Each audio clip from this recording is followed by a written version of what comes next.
All right, so for this presentation, in my AP CSP class, AP Computer Science Principles, I had to create a presentation about a specific topic about anything computer science related, and I chose cybersecurity and NSA Day of Cyber. Okay, so let's start off with what I knew before starting this research. So I knew the very foundation about cybersecurity, that you needed strong passwords, don't share your passwords, conduct regular software updates, and be cautious of suspicious links, emails, and downloads. Take a look at these examples of suspicious downloads. As you can see, they're very simplistic and can likely lead to more malware on your device. These are especially good targets to older people because, once again, as previously stated, they're simplistic. You just click on them and it starts downloading it, right? But we'll get in a second why this can lead to more malware on your device. All right, so before we start, let's let's introduce what NSA Day of Cyber is. So NSA Day of Cyber is an enterprise designed to inspire students in STEM and cybersecurity careers through the use of interactive online cybersecurity activities.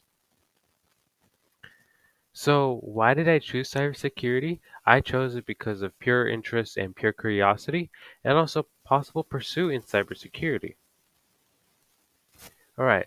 So my goals when starting this research was to learn about a malicious method used by cybercriminals, who are easy targets of these cyber crimes, and how to avoid being a victim of cybercrimes.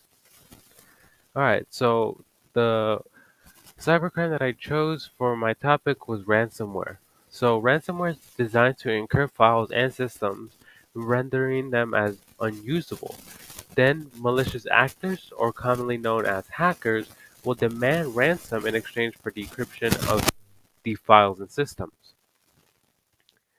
So in this image, it illustrates people that are under 19 and people over 80 tend to be less susceptible to cybercrimes.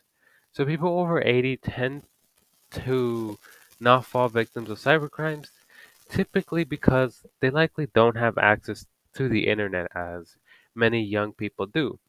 So they're not oftenly checking their emails and clicking on suspicious links, downloading random stuff they don't know about.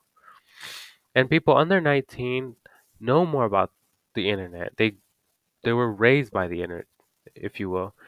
And people between 20 and 79, they're in that awkward stage of we have access to the internet, but we don't know how to use it.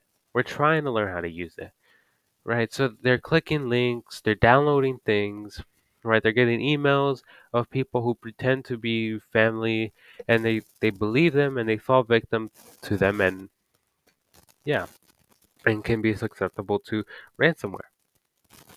So, ransomware, who does it impact? Ransomware can impact businesses' processes, both large and small, leaving these organizations or businesses without the data needed to operate.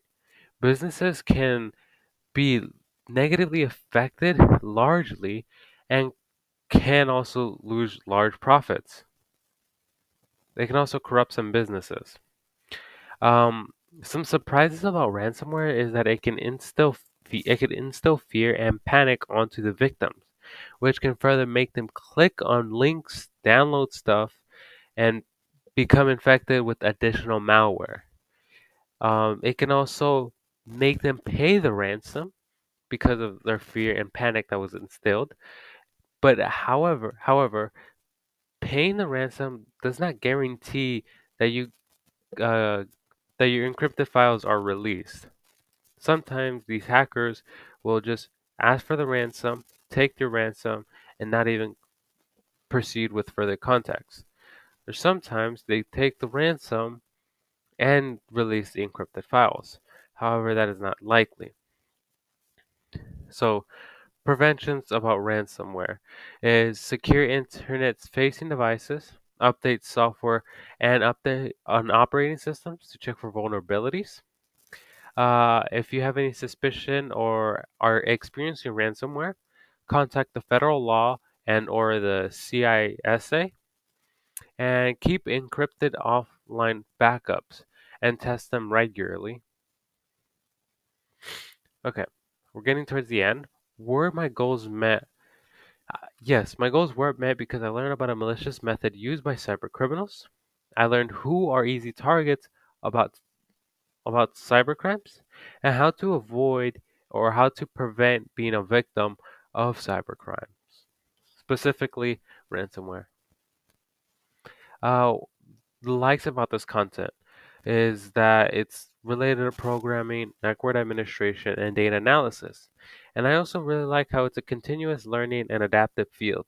So you always have something to learn, something to always keep up with. Um, I also like the time, and it was an independent assignment. We didn't really have to collaborate, and it wasn't too much pressure. It was pretty lenient. It was a pretty good assignment. Dislikes in the future. The only dislike that I see is that this doesn't quite fit me as a person, so I don't think I would follow through and major into something with cybersecurity. Don't get me wrong, the pay is great. I'm sure the work-life balance is also pretty good. But I see myself going more towards the engineering field and possibly the agricultural field. Yeah, cybersecurity, still don't know. I don't think this is something I see myself truly going into. All right, the media used was the internet articles and images. Thank you for watching. Please subscribe, like, and share the video. Thank you.